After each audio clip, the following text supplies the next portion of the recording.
Hi everyone. We have studied about the zero padding in the earlier classes. In today's class, we will see the importance of zero padding with an example.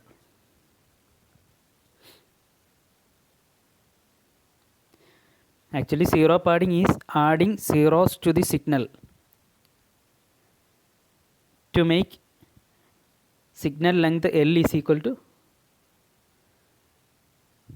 N.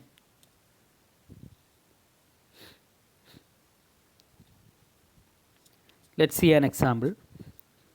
Find the DFT of the sequence x of n is equal to 1 for 0 less than or equal to n less than or equal to 2 and equal to 0 otherwise. That means it is a ഇവിടെ ഇപ്പോൾ തന്നിരിക്കുന്ന signal എന്ന് പറയുന്നത് x of n is equal to 1 ആണ് for 0 less than or equal to n less than or equal to 2. That is for n is equal to 0 1 2 the signal value is 1 and for other values x of n is equal to 0. That is the signal.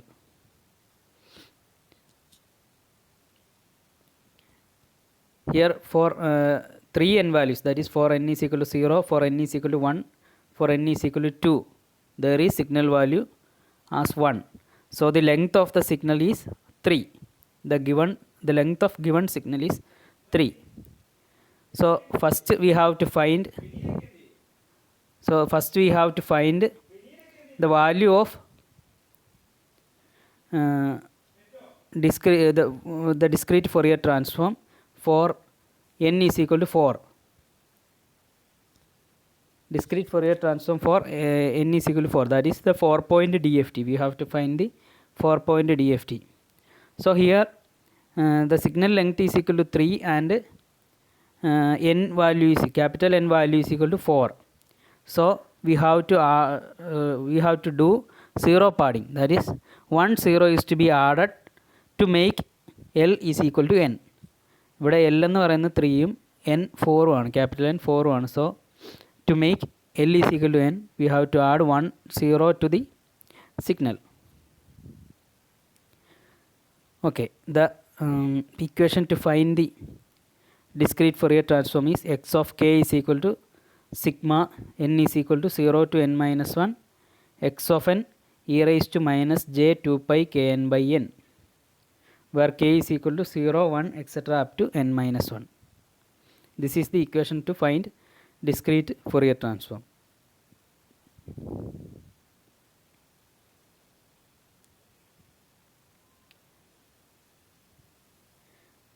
We know x of 0 is equal to 1 and x of 1 is equal to 1, x of 2 is equal to 1, x of 3 is equal to 0, because the signal values x of n is equal to 1 for 0 less than or equal to n less than or equal to 2, and we are adding one more 0, that is why x of 3 is equal to 0.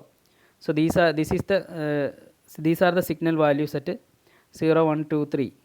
I see x of 0 is equal to 1, x of 1 is equal to 1, x of 2 is equal to 1 and x of 3 is equal to 0. Now we have to find the 4-point DFT. So for n is equal to 4, we can write x of k is equal to summation n is equal to 0 to n minus 1. N minus 1 becomes 0 to 3.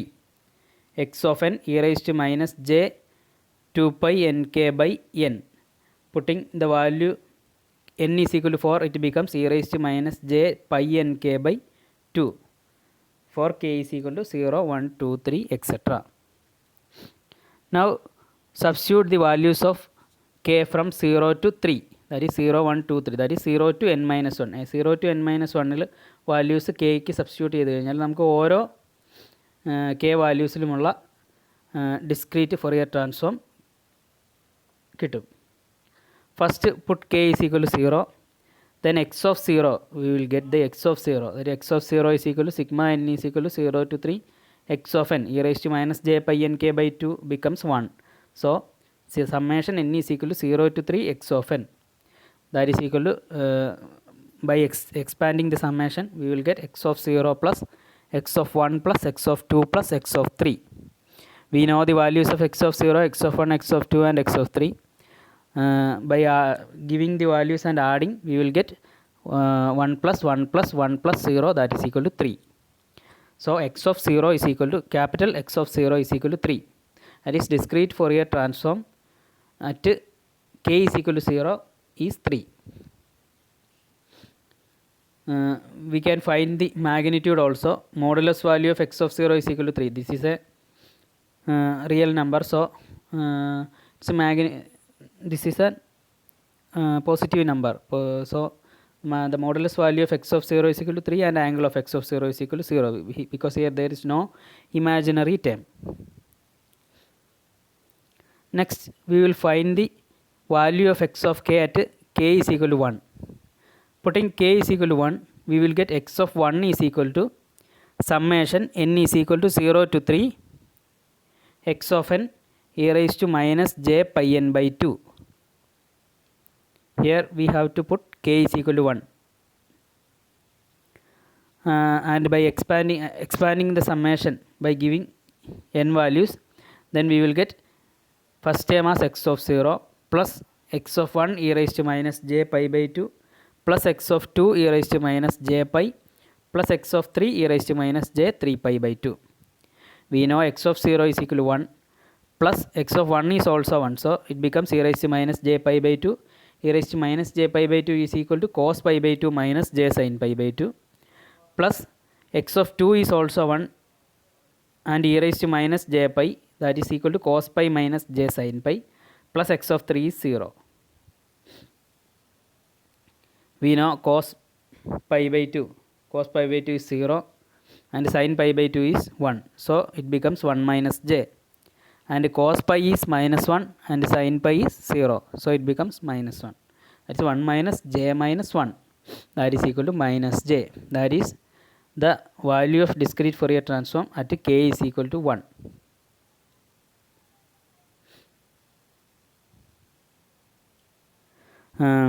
If we take the magnitude and phase, we will get modulus value of x of 1 is equal to 1. Minus j is x of 1 equal to minus j, so modulus value is 1 and angle of x of 1 is equal to minus pi by 2. We know the angle of minus j is minus pi by 2. Tan inverse imaginary part by real part. Angle of minus j is minus pi by 2.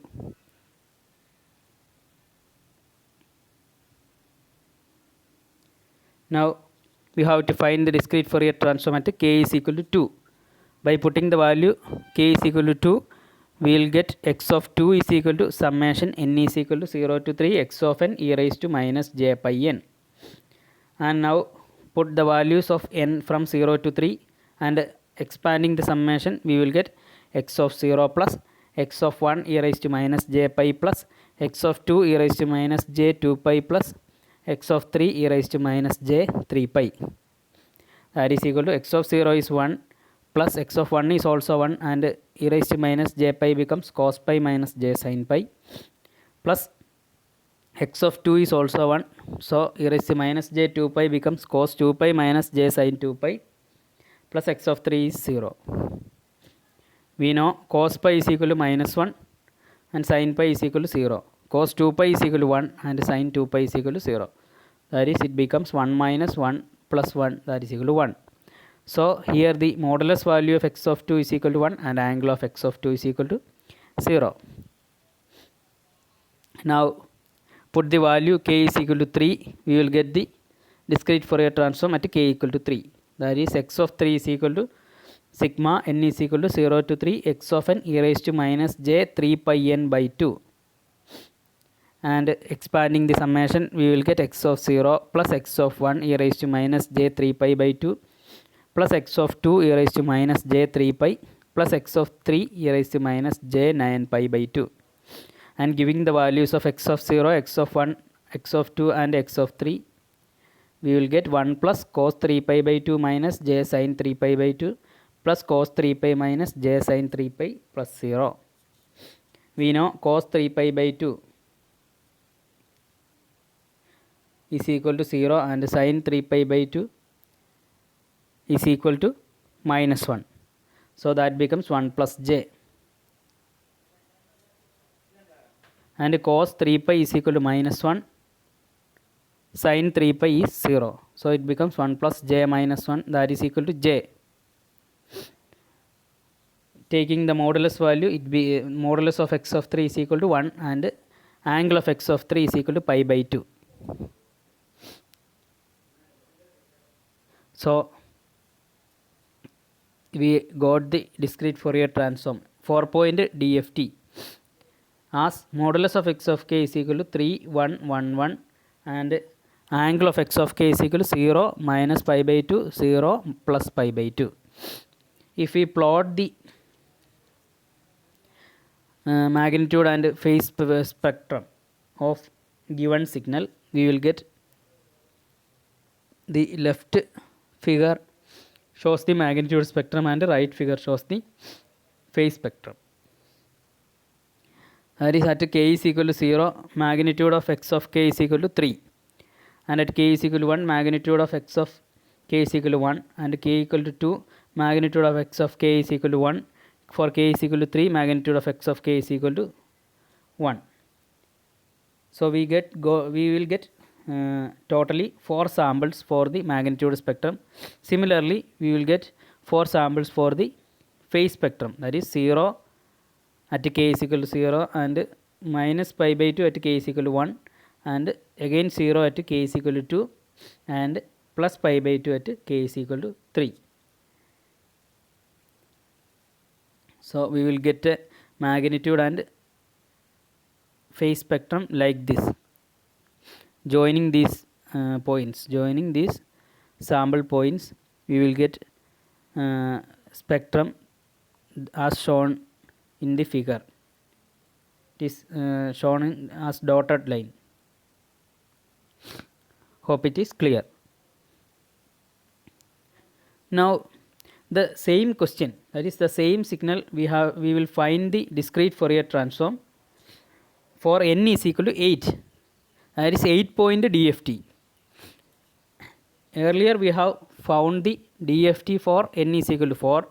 Now we have to find the discrete Fourier transform of the same signal for n is equal to 8. Let's see what is the difference. We know the signal length is equal to 3. Signal length is equal to 3. Here n value is equal to 8. So we have to add 5 more zeros. That is, 0 padding is more. We have to add 5 more zeros to the signal to make the signal length L is equal to n. ഇവിടെ നമുക്ക് 5 zero കൂടി add ചെയ്ത് കൊടുത്താലേ signal ലെങ്ത്തും n വാല്യൂവും same ആവുകയുള്ളൂ. അപ്പോൾ zero padding ഇവിടെ കൂടുതലാണ്. അപ്പോൾ അങ്ങനെ വരുമ്പോൾ ഉള്ള ഡിസ്ക്രീറ്റ് Fourier ട്രാൻസ്ഫോമിൽ എന്താണ് വ്യത്യാസമെന്ന് നമുക്ക് നോക്കാം. We know x of 0 is equal to 1, x of 1 is equal to 1, x of 2 is equal to 1 and ഇവിടെ 3 വാല്യൂസ് നമുക്കറിയാം, അത് 1 ആണ്. x of 0, x of 1, x of 2 എന്ന് പറയുന്നത് 1 ആണ്. ഇതിൻ്റെ കൂടെ നമ്മൾ 5 സീറോ കൂടി ആഡ് ചെയ്യണം, അതായത് x of 3, x of 4, x of 5, x of 6, x of 7, ഇത്രയും വാല്യൂസ് എന്ന് പറയുന്നത് 0 ആണ്. ഇത് കൂടി സിഗ്നലിലേക്ക് നമ്മൾ ആഡ് ചെയ്യണം. അതാണ് ഇവിടെ x of n is equal to 0 for 3 less than or equal to n less than or equal to 7 എന്ന് കൊടുത്തിരിക്കുന്നത്.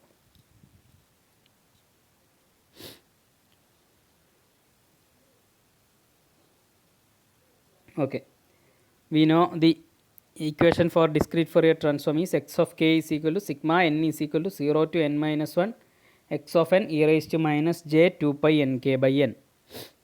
Putting the value of capital N is equal to 8, we will get x of k is equal to summation n is equal to 0 to 7 x of n e raised to minus j pi n k by 4 for k is equal to 0, 1 etc. up to 7. ഇവിടെ നമ്മൾ 0 to 7 വരെ k വാല്യൂസിലുള്ള discrete Fourier transform കണ്ടുപിടിക്കേണ്ടത്, because ഇവിടെ n value is 8. First, putting the value k is equal to 0, we will get x of 0, that is equal to sigma n is equal to 0 to 7 x of n. And putting the value and expanding the summation, we will get x of 0 plus x of 1 plus x of 2 plus x of 3 plus etc. up to x of 7. We have x of 0 plus x of 1 plus x of 2 is equal to 1 plus 1 plus 1, 3, and all other values are 0. So x of 0, capital X of 0 becomes 3. So modulus value of x of 0 equal to 3 and angle of x of 0 is equal to 0. Similarly, for k is equal to 1, x of 1 is equal to summation n is equal to 0 to 7 x of n e raised to minus j pi n by 4.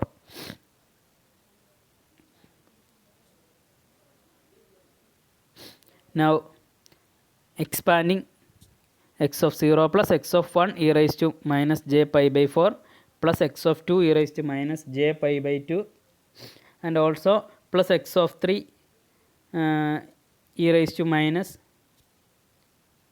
j 3 pi by 4 and so on. Here ഇവിടെ X of 3 മുതലുള്ളത് എഴുതിയിട്ടില്ല because X of 3 X of 4 X of 5 X of 6 X of 7 എന്ന് പറയുന്നത് 0 ആയതുകൊണ്ട് X of 2 വരെ മാത്രമേ എഴുതിയാൽ മതി കാരണം ബാക്കി ടേംസ് ഒക്കെ 0 ആയി പോകും. So x of 0 is 1 plus x of 1 is equal to also 1. It becomes cos pi by 4 minus j sine pi by 4. അതാണ് ഇവിടെ 0.707 മൈനസ് ജെ 0.707 എന്ന് പറഞ്ഞ് കിട്ടുന്നത്.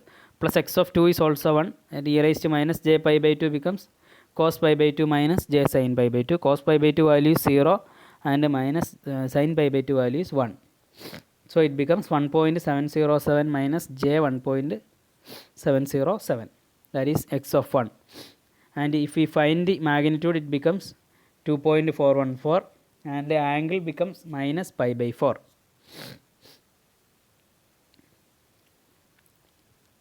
Now for k is equal to 2, x of 2 is equal to sigma n is equal to 0 to 7 x of n e raised to minus j pi n by 2. That is equal to x of 0 plus x of 1 e raised to minus j pi by 2 plus x of 2 e raised to minus j pi, and the other terms becomes 0 because x of 3 to x of 7 is 0. So it becomes 1 plus x of 1 is 1 and e raised to minus j pi by 2 becomes cos pi by 2 minus j sin pi by 2 plus x of 2 is also 1, so it becomes cos pi minus j sin pi. We know cos pi by 2 is 0 and sin pi by 2 is 1, so it becomes 1 minus j plus cos pi is minus 1 and sin pi is 0, so it becomes 1 minus j minus 1, that is equal to minus j. So the modulus value of x of 2 is 1 and angle of x of 2 is equal to minus pi by 2.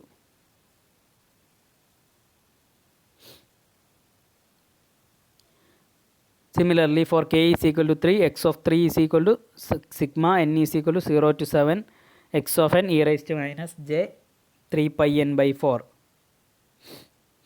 Expanding, it gives x of 0 plus x of 1 e raised to minus j 3 pi by 4 plus x of 2 e raised to minus j 3 pi by 2.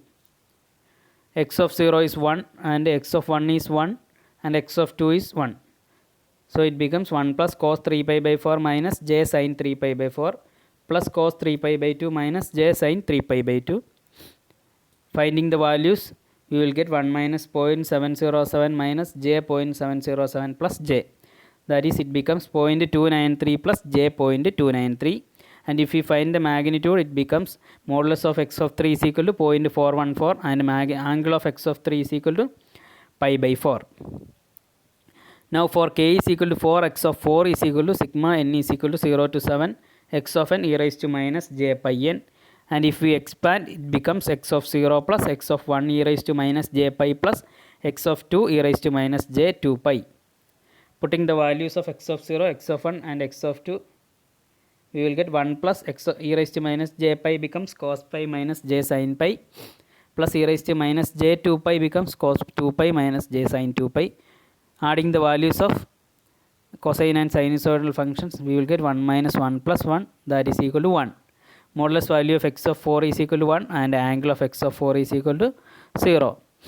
Now if we find x of k at k is equal to 5, we will get x of 5 is equal to sigma n is equal to 0 to 7 x of n e raised to minus j 5 pi n by 4. So it becomes x of 0 plus x of 1 e raised to minus j 5 pi by 4 plus x of 2 e raised to minus j 5 pi by 2. And substituting the values for x of 0, x of 1 and x of 2 and expanding the complex exponential signals, it becomes 1 plus cos 5 pi by 4 minus j sin 5 pi by 4 plus cos 5 pi by 2 minus j sin 5 pi by 2. That is, if we add the values of cosine and sinusoidal functions, then it becomes 1 minus 0.707 plus j 0.707 minus j, that is equal to 0.293 minus j 0.293. If you find the magnitude and angle, it becomes 0.414 and minus pi by 4 respectively. For k is equal to 6, x of 6 is equal to sigma n is equal to 0 to 7, x of n e raised to minus j 3 pi n by 2. Expanding the summation, we will get x of 0 plus x of 1 e raised to minus j 3 pi by 2 plus x of 2 e raised to minus j 3 pi. Substituting the values of x of 0, x of 1, x of 2 and expanding e raised to minus j 3 pi by 2 and e raised to minus j 3 pi, we will get 1 plus cos 3 pi by 2 minus j sin 3 pi by 2 plus cos 3 pi minus j sin 3 pi. That is equal to 1 plus j minus 1, that is equal to j. So modulus value of x of 6 equal to 1 and angle of x of 6 equal to pi by 2. Now we have to find one more DFT value at k is equal to 7. For k is equal to 7, x of 7 is equal to sigma n is equal to 0 to 7, x of n e raised to minus j 7 pi n by 4, that is equal to 1 plus e raised to minus j 7 pi by 4 plus e raised to minus j 7 pi by 2. Expanding, we will get 1 plus cos 7 pi by 4 minus j sin 7 pi by 4 plus cos 7 pi by 2 minus j sin 7 pi by 2. And giving the values, we will get 1 plus 0.707 plus j 0.707 plus j. It becomes 1.707 plus j 1.707. And the magnitude of x of 7 equal to 2.414 and angle of x of 7 equal to pi by 4. So we have found the magnitude and angle of discrete Fourier transform for n is equal to 8. Magnitude of x of k is equal to 3, 2.414, 1.414, 1.414, 1, 2.414, and angle of x of k is equal to 0, minus pi by 4, minus pi by 2, pi by 4, 0, minus pi by 4, pi by 2 and pi by 4. By using these values, if we plot magnitude and phase spectrum, we will get figure like this. Here this number of samples is more. That is, here there are 8 samples for magnitude spectrum and also 8 samples for frequency spectrum. So our conclusion is, for n is equal to 4, it is difficult to extrapolate the frequency spectrum. That is, frequency spectrum, ഇവിടെ നമ്മുടെ magnitude സ്പെക്ട്രവും face സ്പെക്ട്രവും നമുക്ക് extrapolate ചെയ്തെടുക്കാൻ ബുദ്ധിമുട്ടായിരുന്നു n value for n equal to 4. പക്ഷേ for n is equal to 8 it is easy to extrapolate the frequency spectrum. അതായത് ഇവിടെ എന്താണ് n values increase ചെയ്യുന്നതിനനുസരിച്ച് we will get more high density spectrum. That is the importance of zero padding. The zero padding gives a high density spectrum. For low values of n, spacing between successive samples is high. അത് നമ്മൾ നേരത്തെ കണ്ടതാണ്. Four n equal to 4 ഇവിടെ മൊത്തം 4 സാമ്പിൾസേ ഉണ്ടായിരുന്നുള്ളൂ. അതുപോലെ four 8 point DFT ഇവിടെ മൊത്തം 8 സാമ്പിൾസ് ഉള്ളതുകൊണ്ട് നമുക്ക് ഫ്രീക്വൻസി സ്പെക്ട്രം എക്സ്ട്രാപ്പൊളേറ്റ് ചെയ്തെടുക്കാൻ കുറച്ചുകൂടി എളുപ്പമാണ്. That is the importance of zero padding. Hope it is clear. We will continue with the next class. Thank you.